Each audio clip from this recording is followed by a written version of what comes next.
Good morning, everyone, and welcome to the third day of our 18th European Financials Conference. For this session, I am pleased to be joined by Raphael Auer, who is the head of BIS Innovation Hub Eurosystem Center, which develops technologies to improve the functioning of the global financial system. Raphael, thank you very much for being with us today. By means of introduction, Raphael's policy work focuses on cryptocurrencies, stablecoins, and CBDCs. And on these topics, he also contributes to BIS policy publications and various international fora, including the G20 CPMI Cross-Border Payments Task Force. He has published extensively in the fields of international economics, monetary policy, and most importantly for this session, digital currencies. But before I hand over the floor to Raphael for his presentation, just a quick comment. Please, for our listeners, have a look at our daily survey, which is in the main tab of the conference website. We have about 9 questions, and we hope that this will provide us with sort of the barometer of the conference mood. And of course, we will share the results after the conference. So thank you very much in advance for participating. So with that, Raphael, over to you. Dear Julia, many thanks for the kind introduction and the invitation. It's a great pleasure to present here today. I'll be presenting from a variety of my research pieces. Let me note at the outset that what I will be presenting are my own views and not those of the BIS. And the topic I will be speaking about are retail CBDCs mapping the global landscape. If we could pull up the slides.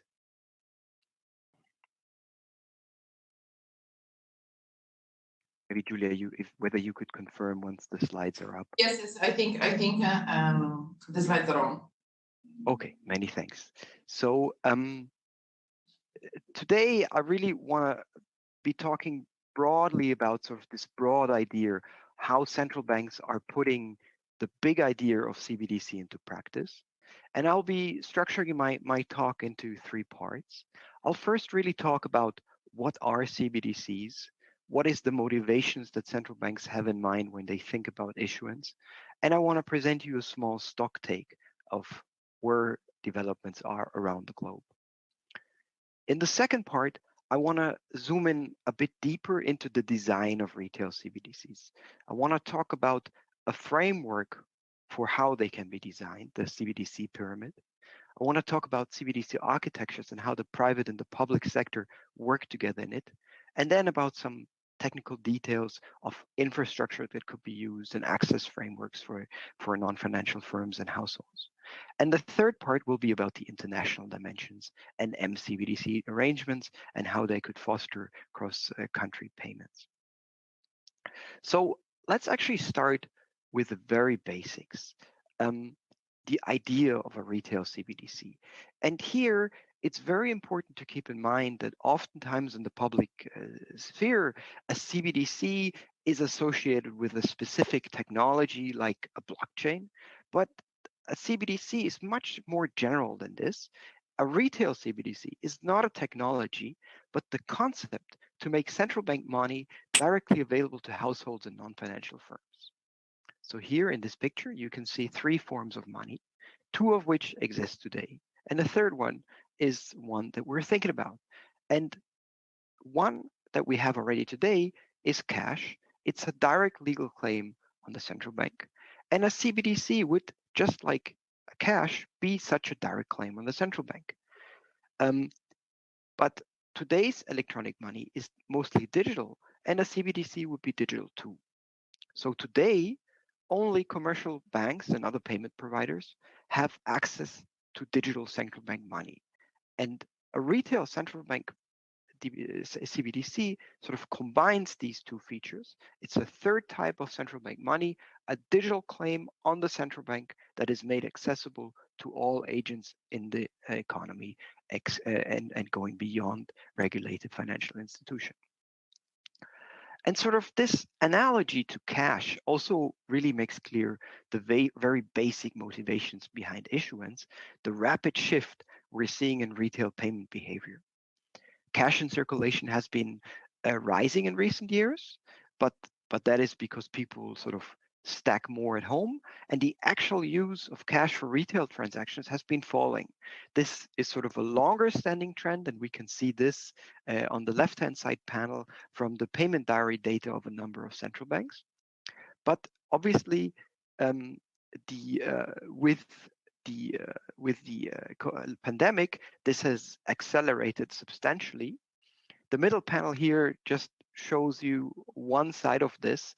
This is search engine traffic with keywords related to the transmission of the virus via banknotes and coins.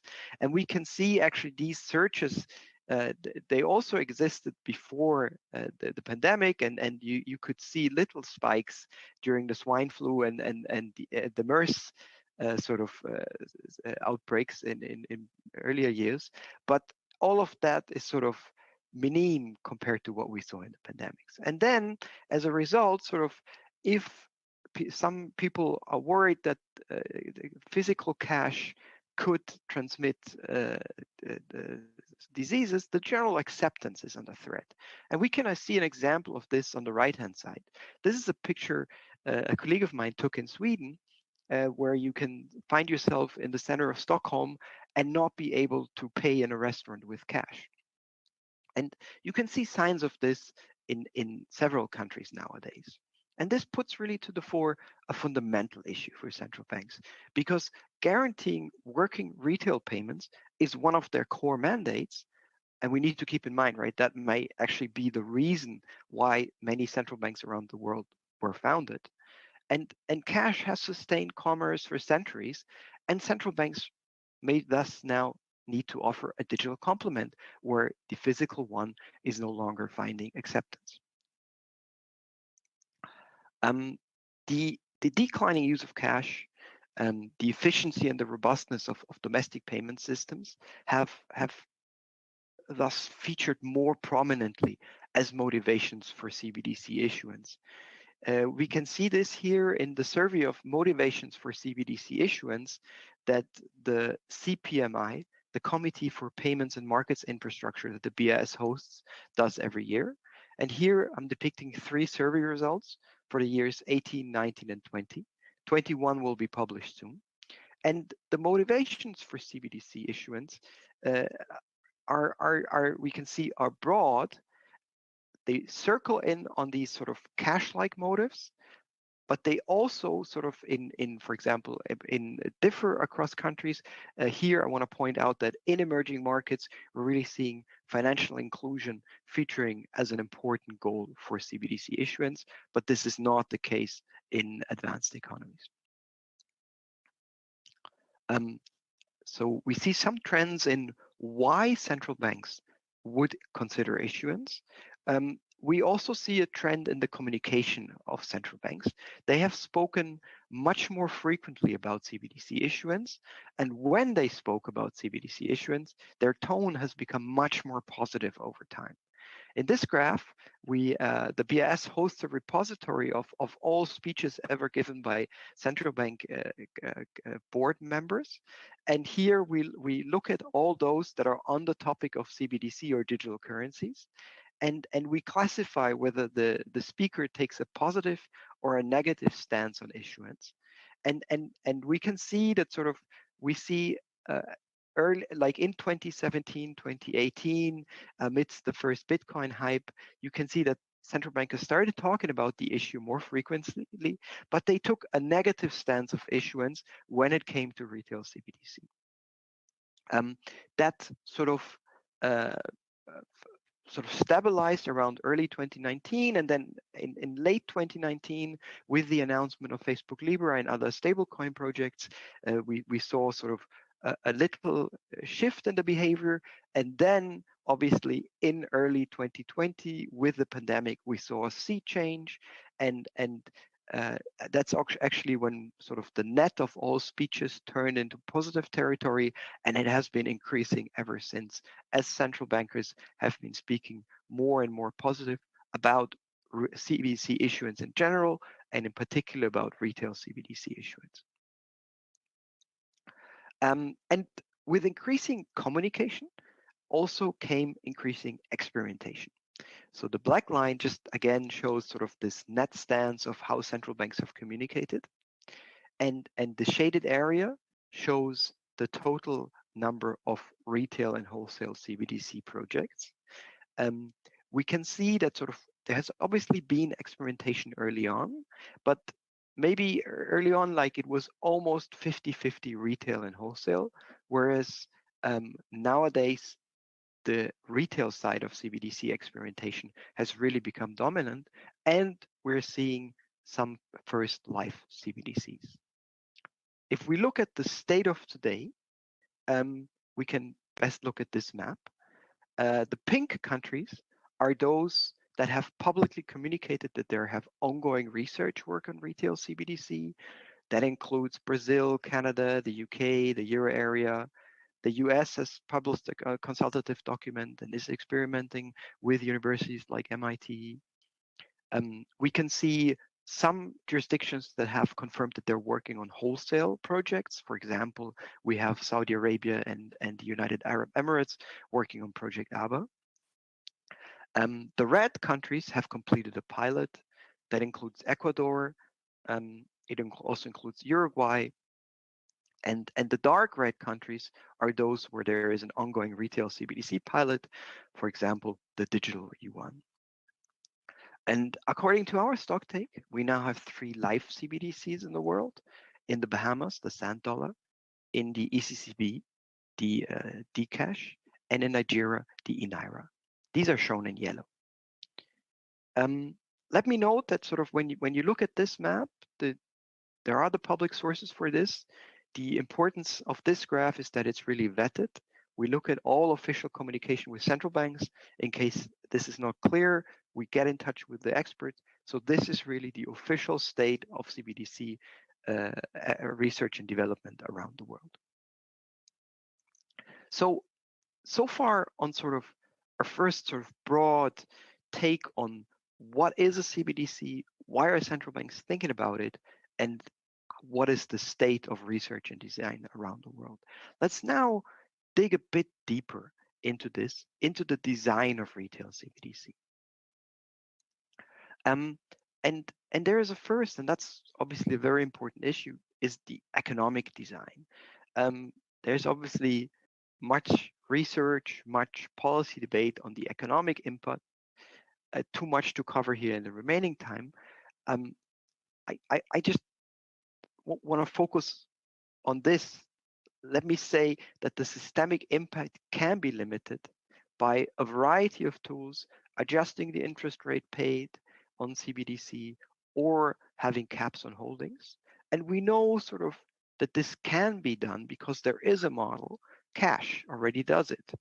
This slide shows the circulating amount of cash in select economies and compares it to what people hold in bank accounts. And we see the red bars are hardly visible when compared to the blue bars because people hold a multiple of what they hold in cash on bank accounts. So for example, in the US and the Euro area, that ratio is about 1 to 10. And there's a reason for that. And the reason is that cash is a good means of exchange. It's convenient in small value retail transactions, but it's not very good as a store of value because of some properties. And these properties are that it does not pay an interest rate, and that conversely, it's actually not very well protected from theft or loss, whereas a commercial bank account is a much safer store of value in that regards. And in the same way, CBDCs can be designed to retain a small footprint on the financial system, just as cash, and this can be achieved in a variety of ways. Let me sort of mention a few. One general option is just to sort of differentiate the remuneration and remunerate CBDC holdings at a lower interest rate compared to that of commercial bank deposits. So with this interest rate spreads that will be passed through to the consumer, and ultimately then commercial bank deposits can be more attractive compared to CBDC. And with that, you have sort of a very good steer on the aggregate holdings. And again, right, this is not like unprecedented. With cash, you have that. Cash has never paid any interest, and traditionally, commercial bank holdings at the central bank have received a remuneration. And with CBDC, obviously, right, there is more room for differentiation. And there is much more once you look into CBDCs that are sort of tied to the identity scheme, so what we call account-based CBDC. We could apply caps that restrict the amount of CBDC held by households and businesses. For example, in the context of the digital euro, an ECB board member has mentioned a number of 3,000 euro per person as sort of, a rough guideline of what caps could look like.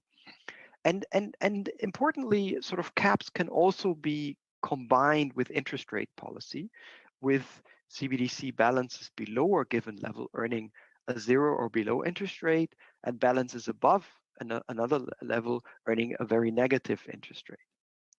And of course, sort of hard caps have a problem.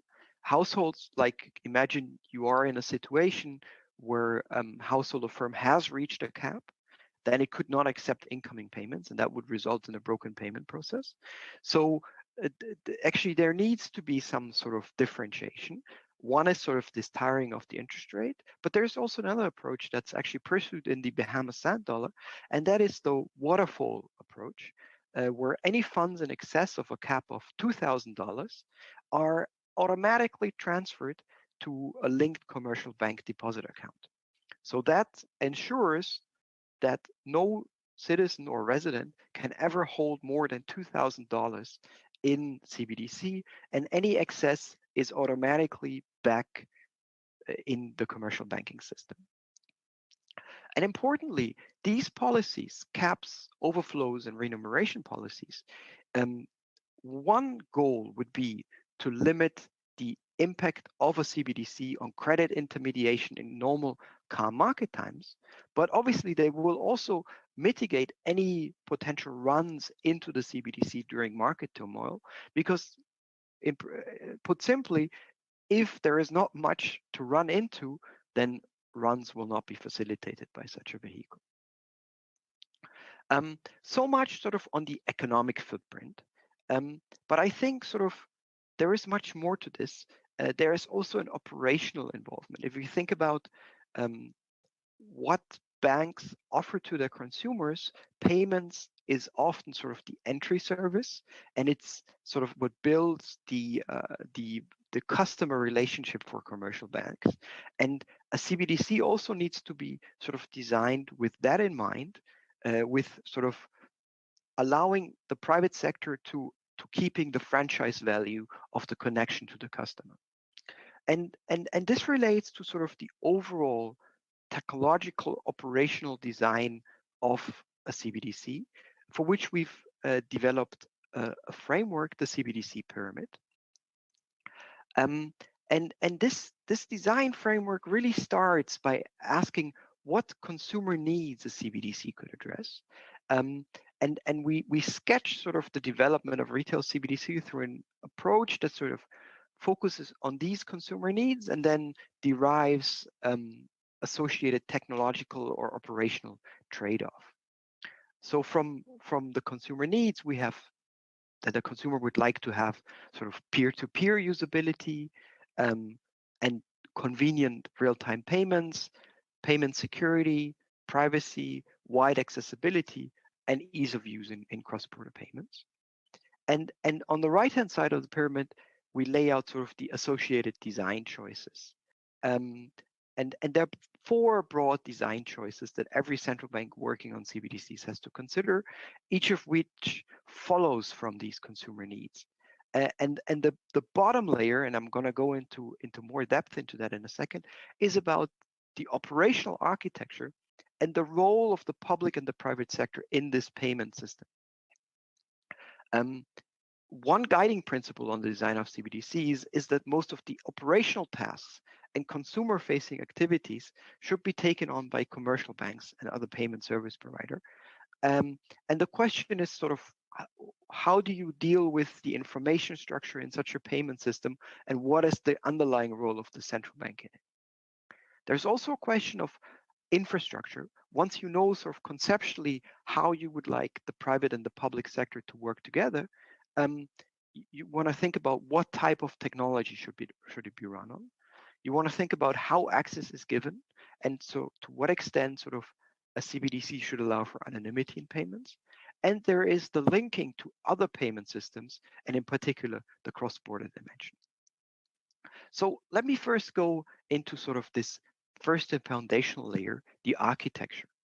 This really concerns the operational arrangements and what functions the private sector performs and what functions the public sector performs.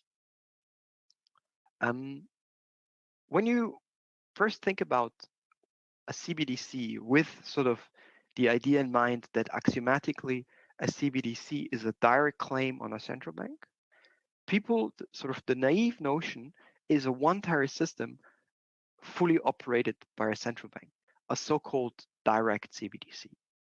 In a direct CBDC, not only is the CBDC a direct claim on the central bank, but the central bank also handles all the communication with the users, including the opening of accounts and maintenance, enforcement of AML/CFT rules, and day-to-day customer service.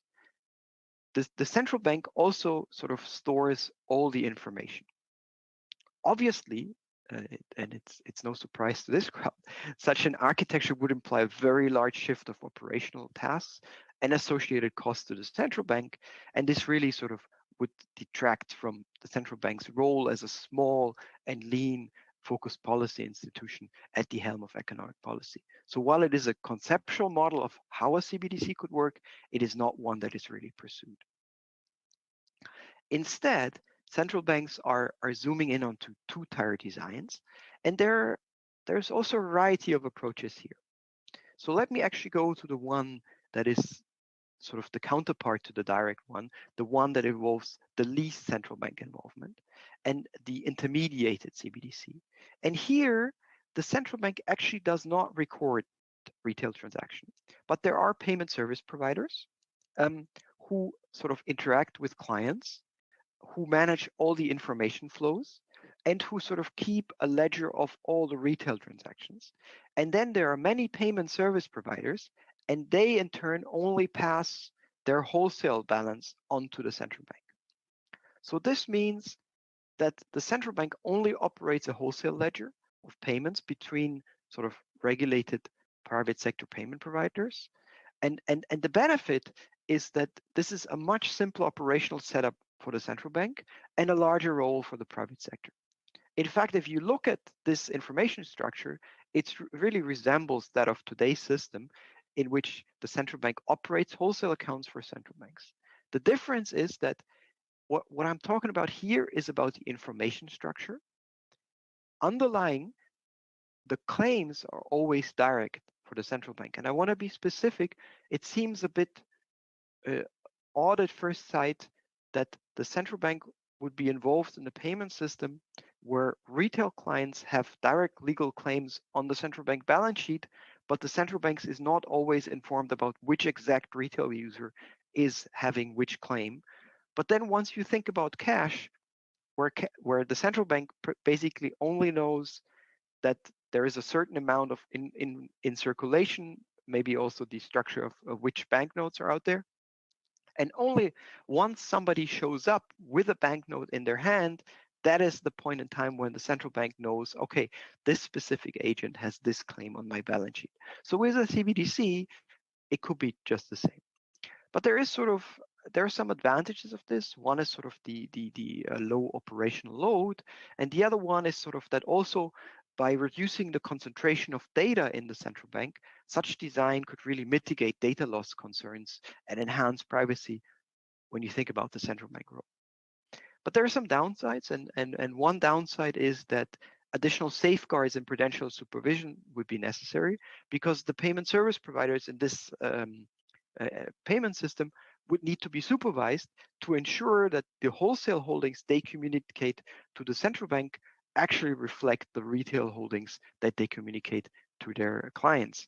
There are some cryptographic techniques of how things can be sort of aggregated without uh, supervision and just via cryptography, but those are experimentation stage cryptographic methodologies, and in all likelihood, one would need to sort of build on traditional uh, regulation and supervision to really make such a payment system work. That is why sort of central banks are also thinking about a hybrid setup that combines sort of advantages of the intermediated and the direct model. And here, the key is that, like in the intermediated model, the private sector PSPs perform all the consumer-facing payment services by default, but the central bank regularly receives a backup of transactions and account balances of the individual retail users. So here, the advantage is that the private sector operates everything by default, but the central bank can operate a backup infrastructure, enhancing the technical resilience of the payment system and also fulfilling the supervision requirements. Technically, for example, one design could be if you see an outage with one payment service provider, the central bank has the information on all the underlying retail transactions, and it simply takes them and transfers them to a payment service provider with a working infrastructure until the original one is back up and working. And in that way, there is less interruption to the payment system. When we think about sort of the private sector, public sector balance, in the direct model, we have the least involvement of the private sector. There's actually none. In the intermediate model, it's really like today, with the private sector performing the vast majority of all the transactions and the central bank only maintaining wholesale accounts. And in the hybrid model, the load is more balanced, where there is a default for the private sector and a backup by the public sector.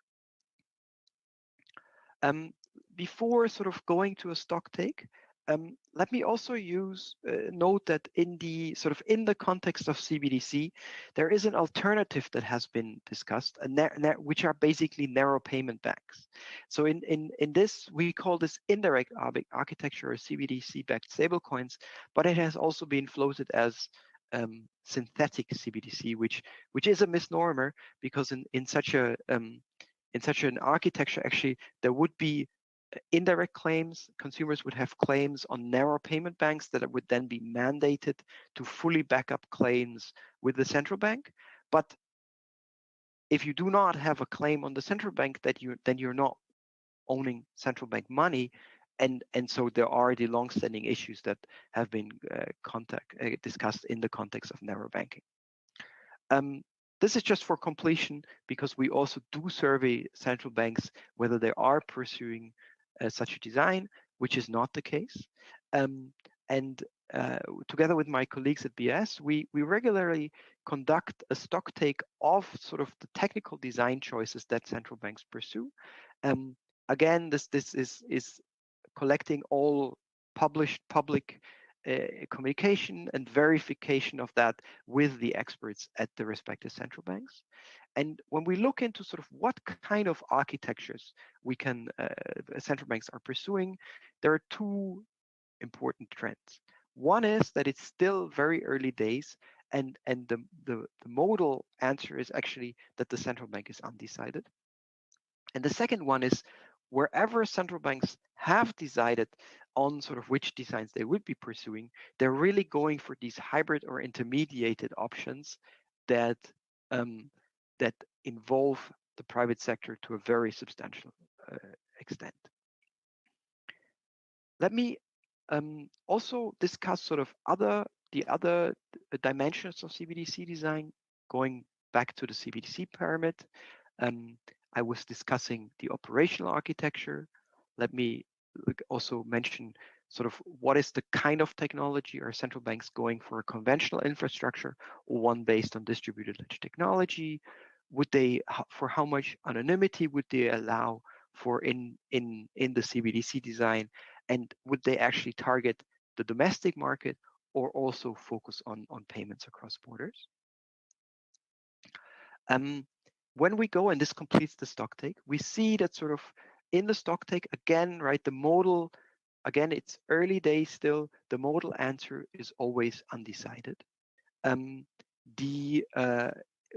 we look at technologies, we see that sort of conventional and distributed ledger technologies are an even par.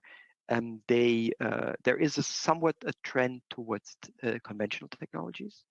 And when we think about access, an interesting development is that what we see is a trend towards a mixed model where a CBDC would primarily be an account-based system, so where all the users are identified, but there would be a tiering where for certain transactions and certain holdings under certain amounts, the system would allow for anonymity. On the last dimension, the international dimension, at current we see sort of the focus being on par between international and national, but this is a big change from some years back, where really all projects came into consideration with domestic motives, and that's something I want to really talk about in the last few minutes here. Sort of central banks are really thinking nowadays that by extending the unique features of central bank money directly to the general publics, that CBDC could lead to a simpler architecture for the international monetary system with additional benefits. And we need to have this discussion against the backdrop of the sort of the increasing importance of low value payments across borders in the last years. One aspect that we see here in the blue and yellow line is the increasing attention of remittances, which have really risen by a multiple in the last decade. But even these flows are really dwarfed by international tourism expenditures, many of which involve low-value cross-border payments, and they amount to $2,500 billion a year. Obviously not in the last 2 years, but they will amount to that soon again. And certainly also cross-border e-commerce is ever more important. There's actually no good data on that, but we have information on the number of parcels that are shipped across countries, and that is again increasing multifold over recent years. And each parcel corresponds to a low-value payment that is equally shipped across borders. So against this backdrop, really, the idea is that CBDC could allow to transition away from today's system of correspondent banks, where a payment is having to work its way through a chain of balance sheets of intermediaries. And it may, in particular, allow having a system in which one direct claim on one central bank is exchanged with a claim on another one, and there would not be a need for the respondent and correspondent banking system we have. There would, of course, be intermediaries who feature in the system, but they would only handle the communication, and then there would be a central marketplace, again, operated by the private sector. But the key is, right, that you can build relations just on the information exchange, on the messaging, and you no longer need to have a relation for the balance sheet, because that always, right, the claim is with the central bank. And in this context, where central banks are looking into so-called multi-CBDC or MCBDC arrangements that join up CBDCs across borders and mitigate many of today's frictions. They start from a clean slate, unburdened by legacy standards and arrangements. We've developed in the BIS Innovation Hub a number of distinct MCBDC models. I need to conclude. Let me sort of focus in on one, and that's really the single MCBDC system, where you really have a jointly operated cross-border payment system hosting multiple CBDCs. So this does not mean the creation of one single currency. It means really a payment system, a messaging standard with multiple sovereign currencies in it. So obviously it requires a great deal of cooperation, because you would need to agree on a rule book and governance arrangements. You would need to agree on and operate an infrastructure and ledger. and digital ID could still be done at the national level, but there would be some level of mutual recognition across borders. And that is something, these kind of arrangements is something that the BIS Innovation Hub has been very active on. We have Project Dunbar in Singapore, we have MCBDC Bridge in Hong Kong, and we have Project Jura by Banque de France and by the Swiss Center. So let me conclude here. Around the world, we really see that CBDC designs are intensifying. Issuance has been decided in smaller jurisdictions and is being investigated in larger ones. Despite this uniform trend, there is a great deal of heterogeneity in approaches and designs. But there are two really strong tendencies. And one is, and that's really an important principle, is to complement all other payment solutions rather than replace them. So CBDC are never seen as a replacement for cash. And to offer a solution with an important role for the private sector, so these so-called hybrid or intermediated designs. And there is like a very important policy debate on privacy, integrity of the payment system, and competition. And CBDC could have a role here and sort of form the backbone of an efficient new digital payment system that enables broad access and provides strong data governance and privacy standards. And they could sort of promote the public interest case for digital money. And this is really something, a theme that we pick up on in last year's annual economic report of the BS that we published in July of 21. CBDCs, an opportunity for the monetary system, that discusses what I've been presenting today, but goes much deeper into these issues of competition, privacy, and integrity of the payment system. And I want to recommend everybody to read this report, which is really very informative and really guiding the debate on this. Let me conclude here. Thank you very much. Thank you, Raphael. That was a very useful overview of the CBDC space at the moment. Let me follow up on the global efforts. And so my question for you is, how coordinated really are the global efforts on CBDC launches, and how important is it to use the same technology in order to improve efficiency of the cross-border payment systems? So thanks. That's a very interesting question. I think there are sort of two important aspects of global coordination. And one is sort of conceptual cooperation on the goals, the principles, and the technological approaches of national CBDC design. So over the last years, we've seen sort of an incredible learning experience in the CBDC space. And much of that is because central banks are talking to each other. Often they do so at the BS, but they also do so bilaterally. And one prominent example is the group of 7 central banks. So together with the BS Innovation Hub, this really includes the European Central Bank, the Board of Governors of the Federal Reserve System, the Bank of Japan, the Bank of Canada, the Bank of England, the Riksbank, and the Swiss National Bank. So many of the world's major economy. And they, for example, in October 2020, they published a report that identifies really the foundational principles necessary for retail CBDCs to help central banks meet their policy objectives. And this group sort of continues working together, publishing more reports on more detailed issues. And here also the cross-border dimension is gaining increasing importance.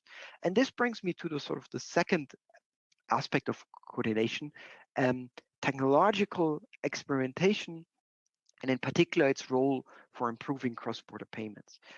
So at this more applied level, the issue of cross-border interoperability is really important, especially going back to sort of the importance of facilitating cross-border payments and considering that central banks are really working on a wide range of CBDC designs, and we shouldn't really be taking the interoperability of these as granted. I think when you consider how difficult it was to converge towards an international standards for payments, ISO 20022, which true to its name, it indeed sort of took about 22 years to be adopted. One could say that a quintessential advantage of CBDCs is that they could incorporate improvements to international payment arrangements from the outset and avoid legacy issues. And here again, it's important to sort of have an international dialogue from the get-go, and the sort of the BS, we really have sort of not only sort of conduct this conceptual coordination, but also the sort of the applied technological developments. So for example, at the Innovation Hub, we have these 3 projects on MCBDC agreements: Dunbar, Jura, and MCBDC Bridge, and there are several ways in which these can enhance cross-border payments. We can enhance compatibility. We can interlink, for example, via a technical infrastructure or via a common clearing mechanism, or we could have even a common payment system that I talked about above. So I think, to sum up, I think this is really key, and the sort of it is important to do that at a conceptual level to learn from policy experience, but also at an applied technological level to really focus in on the right technical standards from the get-go. Excellent.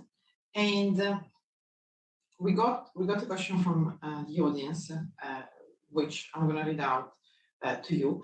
So, how important will it be for branded and trusted payment schemes, and the investor mentions Visa, MasterCard, to be involved with CBDCs, so providing for consumer adoption, trust, and merchant acceptance, at least insofar as CBDCs relate to C2B, so customer to business payments, in your opinion? Yes. So obviously, the points I'm making are not specific to any firms or any existing brands, but I think generally we should keep in mind that sort of a focus of CBDC design efforts is to involve the private sector, and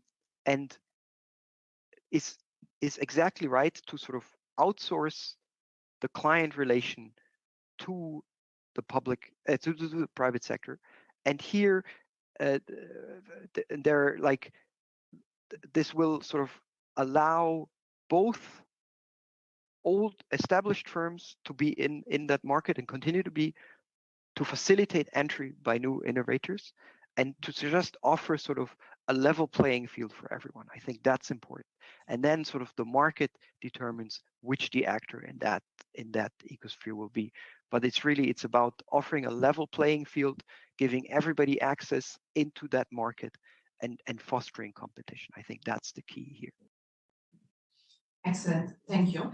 And I have another last question, I guess, because we have 2 minutes remaining. And I want to go back to your remarks around financial stability concerns. As a banks analyst, that's the one thing which worries me the most, i.e. the potential for disintermediation of banks' retail deposits in particular. And you highlighted some ways via which this could be contained, like putting a cap, for example, like the ECB is saying. Is there, what is the best solution in your opinion? And for example, could we put just a smart contract which says, should the bank default, then up to 100K of your deposits would be moved onto CBDC automatically, so that it removes the incentive for a run on banks, for example? Would that be also a solution? So I thought that's an interesting proposal. I think sort of, let me reiterate what I said before, right? The CBDCs, where they are considered, they are designed so to avoid disintermediation and to tackle financial stability concerns from the get-go. That is that are 2 of the foundational considerations for retail CBDC. For example, that the BIS and the world's major central banks have highlighted in their reports on the principles and for CBDC issuance. So and we've already mentioned a couple of ways in which this could be done. Remunerate CBDC holdings, apply caps, combine caps with remuneration policies, retiring, where you get some interest rate on the CBDC for low holdings and then another one for holdings above a certain cap. And even these waterfall designs where sort of axiomatically any funds, any sort of flow of excessive flows into the CBDC are automatically sent back to the commercial banking system. And so I do believe that this is important, right? That sort of this is the designs that central bank are zooming into. But I also think that sort of we should be aware, right, that it's important to highlight that central banks will continue to act as a lender of last resorts to commercial banks, just as they do today. And there will continue to be deposit insurance and other schemes like prudential supervision that are in place to make the commercial banking system safe and sound, and to simply limit any prospects of runs onto the CBDC. Perfect. Okay, Raphael, thank you very much. With that, I think we have run out of time, but really thank you for being with us today, and thank you everyone for listening to this session. Thank you very much. It was a pleasure.